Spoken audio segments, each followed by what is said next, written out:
नमस्कार प्रिय छात्र छात्राओं, मैं जितेंद्र कुमार, विषय शॉर्ट हैंड सिंह प्रणाली। प्रिय छात्र छात्राओं, अमन कंप्यूटर एजुकेशन शॉर्ट हैंड एवं टाइपिंग सेंटर आपका हार्दिक स्वागत और आपके उज्जवल भविष्य की कामना करता है। अतः हमारा प्रयास उन छात्र छात्राओं के लिए है जो हमारे सेंटर से दूर गाँव में, अन्य शहरों में रहते हैं, या वे लोग जो हमारे सेंटर पर आने में असमर्थ हैं। उन्हें यूट्यूब, व्हाट्सएप पर वीडियो के माध्यम से पढ़ाने का कार्य और शॉर्ट हैंड होमवर्क भी व्हाट्सएप पर वर्क की फ़ोटोकॉपी तथा ऑडियो के माध्यम से चेक करने का कार्य किया जाता है। अतः आपसे विनम्र निवेदन है कि यह वीडियो अंत तक अवश्य देखें और अच्छा लगे तो हमारा चैनल लाइक एंड सब्सक्राइब करें और अपने मित्रों, ज़रूरतमंद सज्जनों में हमारा वीडियो शेयर करें।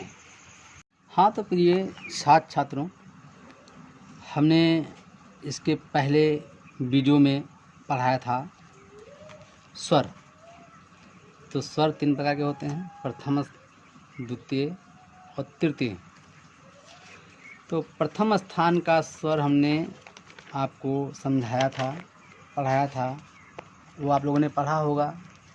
जो छात्र छात्राएं नहीं पढ़ी हैं तो हमारे अगले वीडियो को जाकर देख लें और पढ़ लें, क्योंकि जब तक अगली वीडियो आपको समझ नहीं आई होगी या आप नहीं पढ़े होंगे तो इसे पढ़ने से कोई मतलब नहीं है। वैसे ही जैसे कि एक चैन की कड़ी टूट जाए तो चैन काम नहीं करेगी। तो हमारा अगले लेसन जो हैं यूट्यूब पे पड़े हुए हैं, उनको हमारे चैनल से ढूंढ कर सब्सक्राइब करिए और ढूंढ कर पढ़िए, तभी आपको ये सेकंड लेसन, द्वितीय स्थान और तृतीय स्थान समझ में आएगा। चलिए, अच्छा, जो बच्चे पढ़े हुए हैं वो आगे देखें।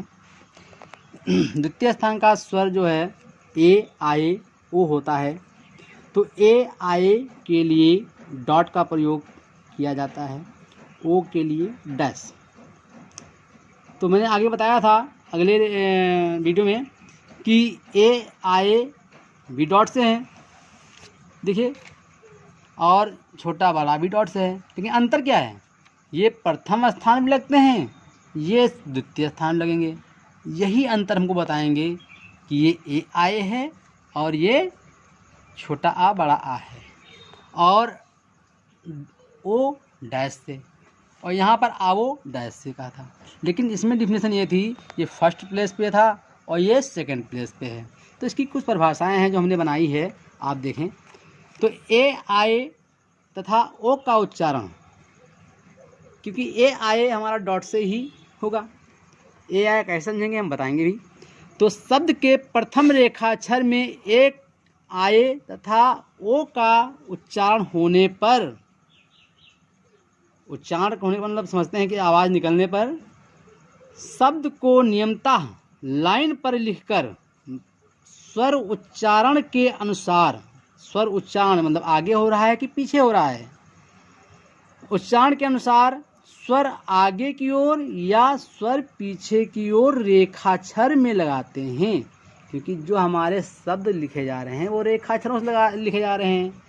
एक रेखाक्षर से बनने, 2 रेखाक्षरों से बनने वाला शब्द कहलाता है, 2 अक्षरों से बनने वाला शब्द कहलाता है, जिसका मतलब होता है जैसे कि रेखाक्षर हमारा, अब देखिए, एक शब्द हमारा एक है, तो एक में रेखाक्षर क्या हमारा है?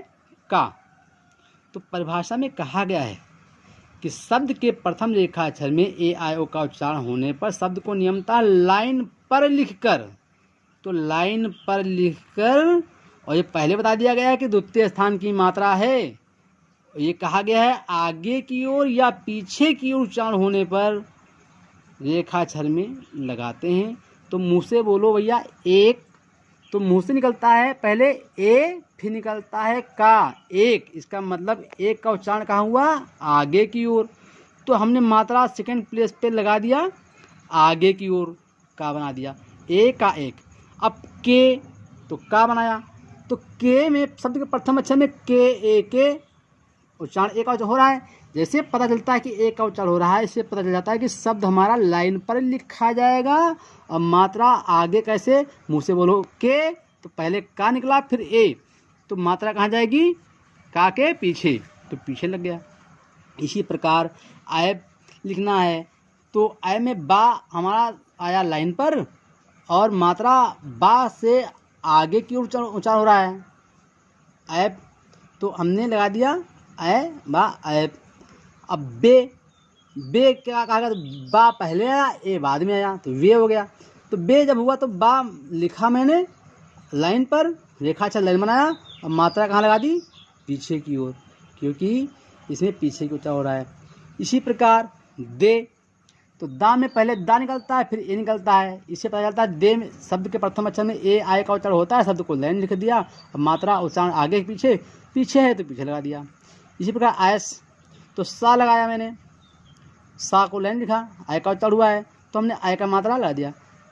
टो में ओ का उच्चारण हो रहा है, तो ये बताया गया है कि ओ के उच्चारण ओ को डैश दिया गया है।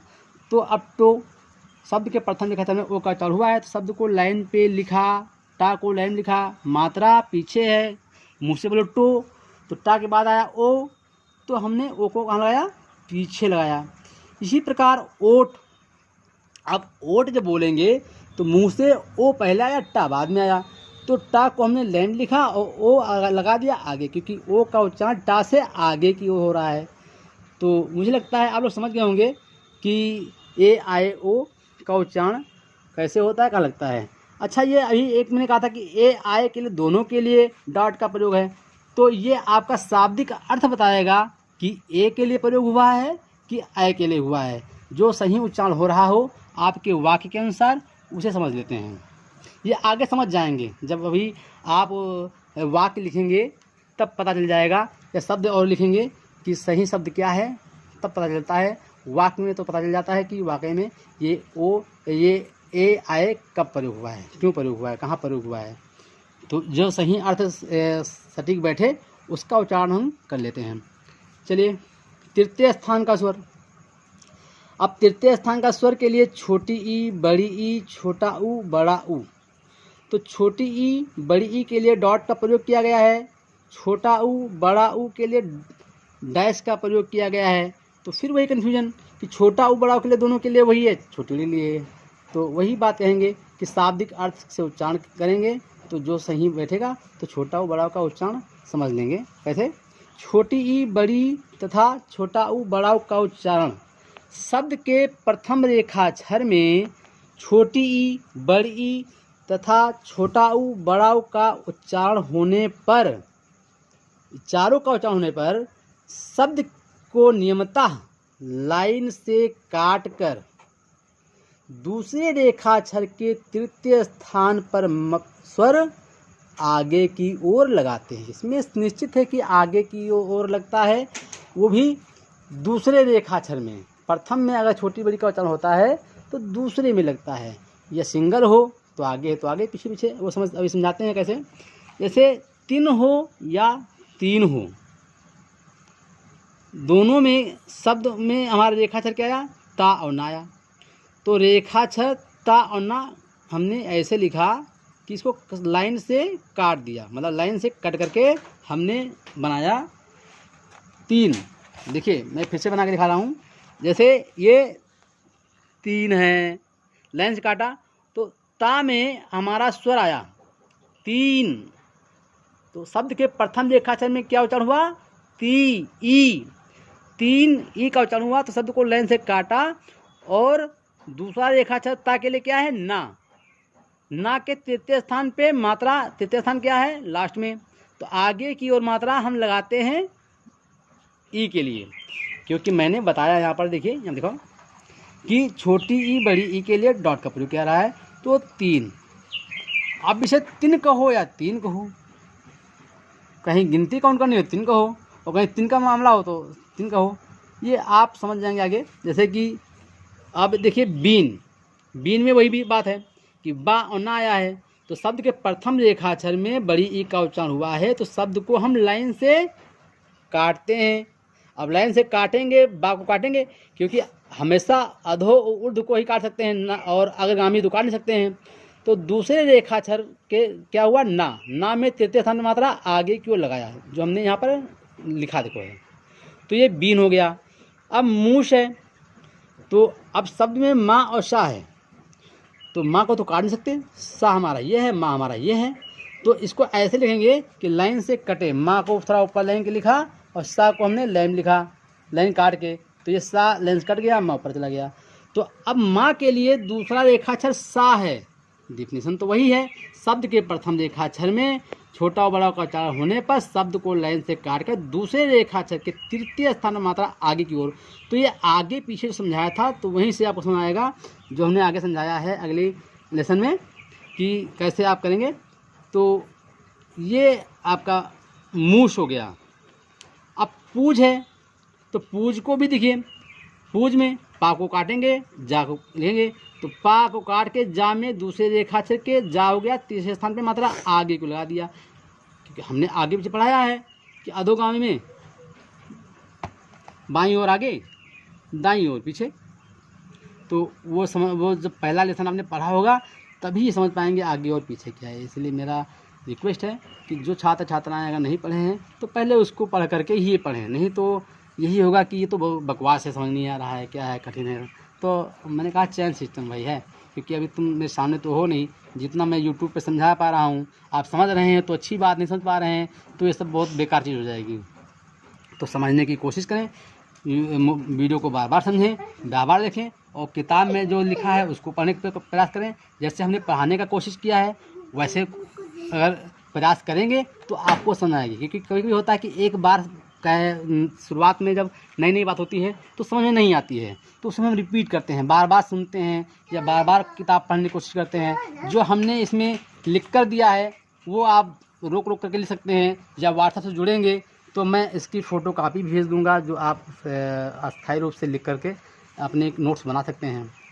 तो अब पूज, अब देखिए तूल, तो तूल में ताला होता है, तो शब्द को ऐसे काटेंगे कि ये कट जाए और दूसरे रेखाक्षर के ला में तृतीय स्थान मात्रा आगे की लाएंगे। तो ये समझना है कि ला में तृतीय स्थान कहाँ है भाई, जिधर से बना वो प्रथम, अंत में थर्ड, आगे की ओर ये, पीछे की ओर ये।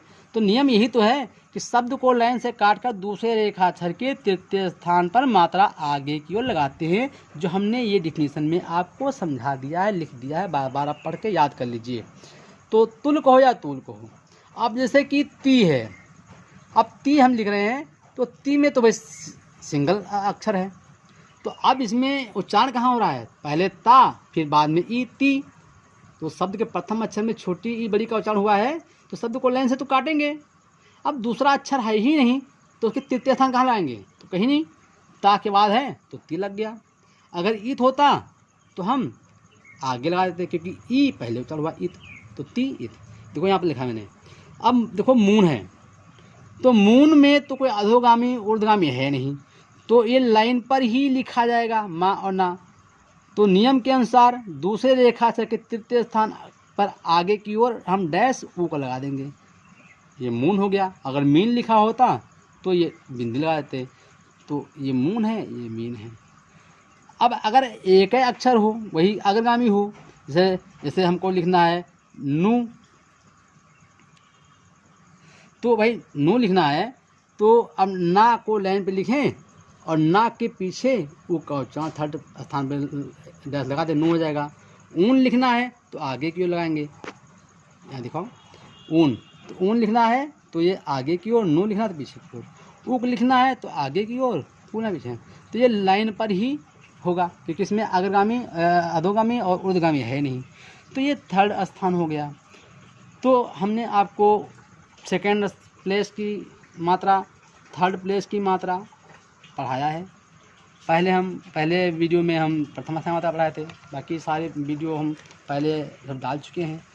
जिनका ना हुआ होना देखा हो तो अगर सब्सक्राइब करके ढूंढ लें। अब देखिए आपका होमवर्क क्या है, तो होमवर्क आपका ये है, उस दिन हमने ये 1 और 1 4 दिया था, ये प्रथम स्थान का स्वर था।